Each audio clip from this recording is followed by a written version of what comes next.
Welcome back sa aking YouTube channel. Para sa mga first time lang po na manood, please click mo na yung Jeremy's TV Manila. Anyway guys, wala nang pa ito. Libre lang.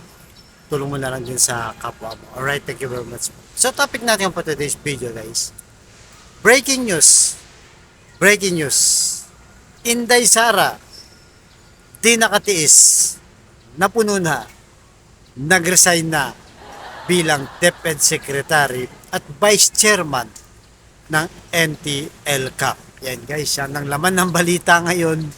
Talagang samot-sari na yung mga lumalabas ng balita. Sa parte ng mga DDS, sinasabi nila, ito ang kanilang hinihintay na mag-resign na itong si Sara para talagang kumalaban na o kumontra na dito sa gobyerno ni BBM. At sa mga panig naman ng mga Marcos, loyalists, di ba? Tuwang-tuwa guys, tuwang-tuwa dahil nga matagal na yung pinanawagan na mag-resign na itong si Inday Sara. Kasama na tayo dyan guys kasi nga ang usapin ng DepEd, alam naman natin, na education, di ba? Nakasalalay dyan yung edukasyon ng ating kabataan. Kaya nga, di ba, sabi ni Jose Rizal na ang kabataan ay ang pag-asa ng ating bayan. So, kung hindi yun na matutupad, di ba guys, kung hindi magaling yung mga kabataan sa education, actually, lowest na tayo, di ba, sa ranking pagdating sa international education, paano na ang ating bayan? Kasi sila yung susunod na leader ng ating bansa. At siyempre, pag maraming magaling, maraming aasenso sa buhay. Di ba? At maraming magpapaangat ng estado o yung ekonomiya ng ating bayan. Pero pag mga kulelat yan, mga yan, di ba? Wala. Hanggang sa baka malugmok ang ating bayan. So, sa usapin din naman ng West Philippine Sea, di ba? Hindi rin siya natin naririnig. No comment siya. Kaya ngayon talagang halo-halo na guys. At ito na nga ba guys?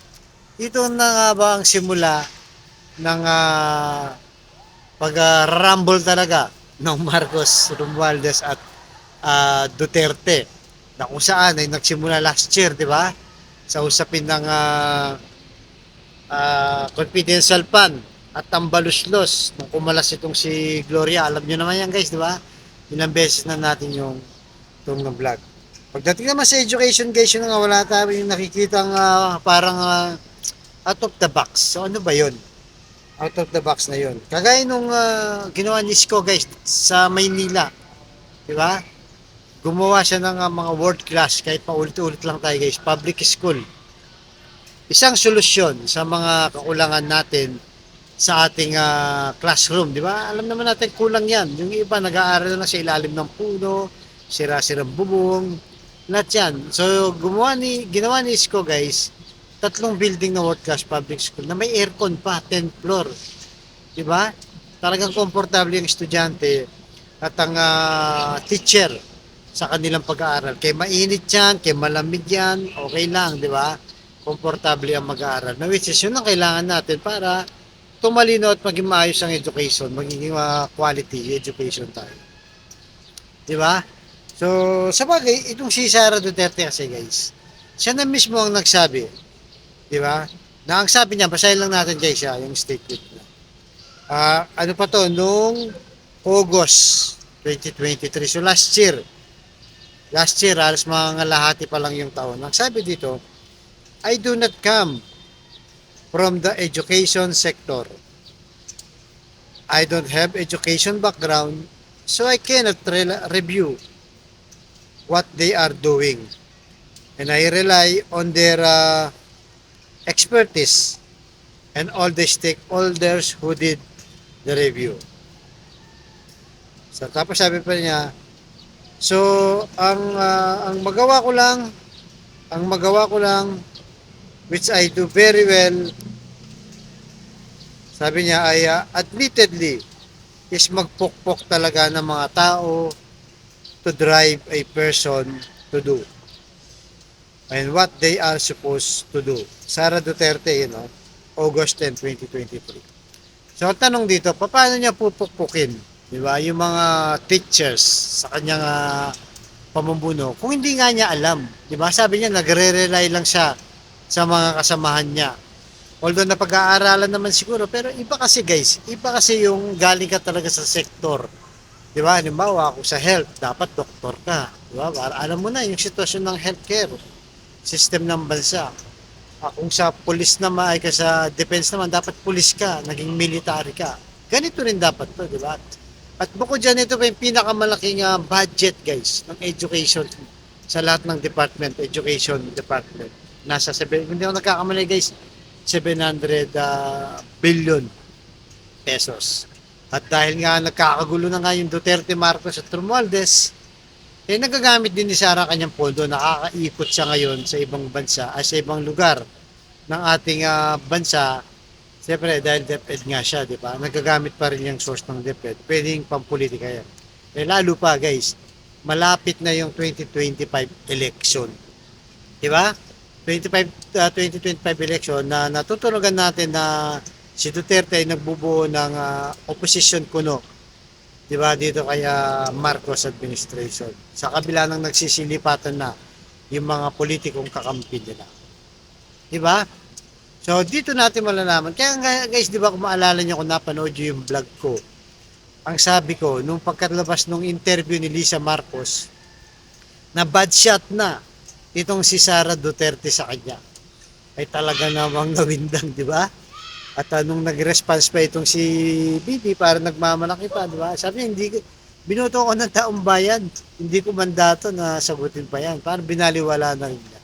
Kaya nga sabi ko, bagamat totoo ang sinasabi ni Sara, di ba, na binoto siya ng taong bayan, mandato niya bilang Vice President, hindi maalis ang personal na relasyon dahil nga si Bongbong Marcos, asawa niya itong si Lisa. Kaya nga di ba napabalita at na-vlog ko rin na itong si Sara ay bihira ng mag-attend ng cabinet member meeting, di ba? Cabinet meeting sa Malacanang. Siyempre pag pumunta siya ng Malacanang, nandoon si Lisa. Di ba?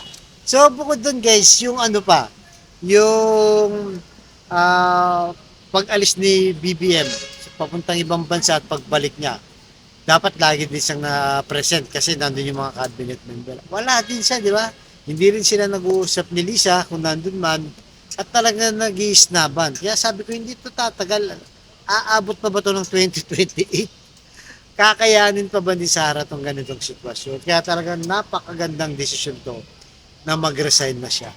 At para siyempre, at para makakilos na rin siya kung talagang ayaw niya sa Marcos administration. At siya na nga ba, di ba, ang magiging leader. Nagsabi na nga si Rocky kanina guys, pinangunahan niya, ito na daw yung totoong leader. Siya na nga bang makikita natin sa Maisog, di ba, Maisog rally na alam natin nung nasa Liwasang Bonifacio kay Pastor Kibuloy, eh pumunta doon si Sara habang nananawagan na Marcos resign. Kaya marami rin bumatikos sa kanya. Di ba? So, eto na rin guys. Sa tingin natin ang simula rin ng bakbakan. Titingnan natin yung tayo ni Sara. Kung talagang siya na yung magiging leader ng opposition kuno, di ba, ng mga Duterte. Kaya hindi naman talaga kaya matiis guys. Talagang sumagad na ba itong si Sara? At malaman natin guys sa susunod na mga araw kung ano kanyang magiging hakbang. Magiging talagang titira na ba to sa Marcos administration. So yan ang kaabang-abang at lalong sasaya ang politika dito sa Pilipinas at malaman natin, lalo pa malapit na yung 2025 election. Siya na ba talaga yung bubuo o leader ng opposition? Imagine, di ba guys, 2 years lang siya. 2 years lang siya. Sa bagay, sa education, wala tayong nakita talagang out of the box na talagang mamamangha ka sa kanyang kagalingan sa education. Pero wala guys, wala tayong nakita. Di ba? Kahit sa Maynila nga, di ba, yung sinasabi ko sa inyo kay Isko, hindi man lang siya pumunta doon para sana may inspired din siya at gumawa sa iba't ibang panig ng bansa ng mga ganong world class public school na may aircon pa. Kaya talagang ano to guys, mainit na pinag-uusapan. So kayo guys, anong masasabi nyo dito, di ba? Dito sa